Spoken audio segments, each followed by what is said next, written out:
Okay, so the first step when it comes to creating a more seamless client experience through better workflows is to map out your entire client experience. What are all of the different steps, all the little pieces to the puzzle that you need to put together in a workflow that makes sense so that you can make sure that they're all connected? I want you to kind of think about what needs to happen. There are standard things that happen with every wedding. The inquiry comes in. Well, what happens after the inquiry? Do you manually have to do the next step?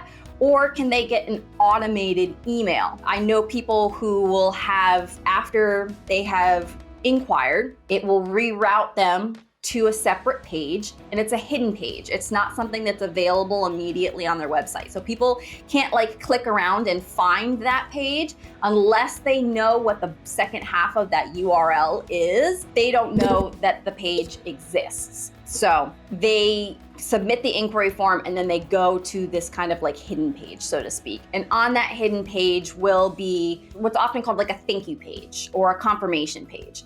And it will say, thank you for submitting your inquiry. Here's your next steps. Here's what to expect. Sometimes they won't put their pricing on their website and it will be on that thank you or that confirmation page. And that's how people can access it. Other people will have, click here to download the welcome guide. You're gonna get one in your email, but while you're waiting for me to check my availability and send that to you, here it is, you can download it and you can look through it right away. So there's a lot of different creative ways that you can create a thank you or a confirmation page and information that you can put on there, letting people know what to expect next, what their next steps are, when they can expect to hear back from you. So that's an option. Or you can just automatically have an email be sent out as soon as an inquiry comes in. It sends an immediate response with that information in there.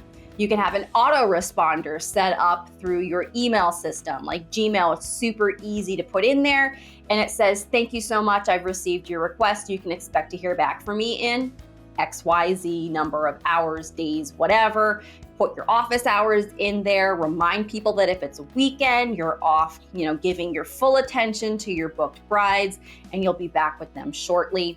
You can include a link where people can schedule a consultation. So there's lots of ways to deliver that information, all of those little pieces that they need at the very beginning. You can customize that and make it really personalized to your business and to your dream clientele. What kind of information does your dream bride want immediately? Is she immediately going to be focused on pricing because it's not something that you put on your website? Is she going to be really interested in, okay, what's my next steps? All of those kinds of things. So start to write down and kind of map out this journey for yourself of what your client is going to do for every wedding. They're going to inquire, what do they need next? Once you email them back and you're conversating and you're saying, hey, I am available and blah, blah, blah. What's the next step from there? Do they have frequently asked questions? Can you send them something that says, hey, these are some really commonly asked questions at this stage of the booking process, et cetera, et cetera. So go through that journey, map all of those little details out. What happens next after that? What happens right before you send a contract? What happens immediately after you send them a contract? What details do you need from them in order to write out a contract, to create a proposal, or, an estimate, or whatever you want to call it? Proposal is just the word that kind of just always comes to me because I've used HoneyBook for so long, and that's kind of what they call them. Do you want to use something like HoneyBook, which allows you to create a proposal that gets sent to them, but it's interactive? They're able to go in and choose which packages they want, if you offer packages, or do everything a la carte and just check off how many additional bridesmaids they need. moms, flower girls, all those details. They can put the numbers in there and it gives them a total. It automatically imports everything into a contract. Like, the system makes it super, super easy, where the information that you ask on your inquiry form automatically starts to auto-populate this whole proposal, which automatically auto-populates this whole contract. And then it just comes down to a couple of little fine-tuning details. So where do those details need to happen? And what do you need to do to get in touch with the bride to get that information at the right steps? So map out your whole journey and you can figure out which steps need to be automated, which steps need to be done manually. How can you put this together inside of your CRM so that each step connects to each other quickly and efficiently? So that way you're not sitting around waiting on your brides. Your brides are not sitting around waiting on you. Because remember, when they're inquiring, they're excited.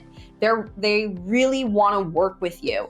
They're taking time out of their day to reach out to you. We want to capture them at this highest interest level and move them as far through the booking process as quickly as we can while we still have that excitement. We don't want them to go and sit on this for a couple of days or a couple of weeks or a couple of months. Their chances of them, moving on to somebody else or you just not being available anymore is going to be higher the longer it takes them to move through the booking process. Now, obviously, there's things that you can't control. You can't control whether she's emailed 20 other people who do hair or makeup and she's fielding emails back and forth between everybody.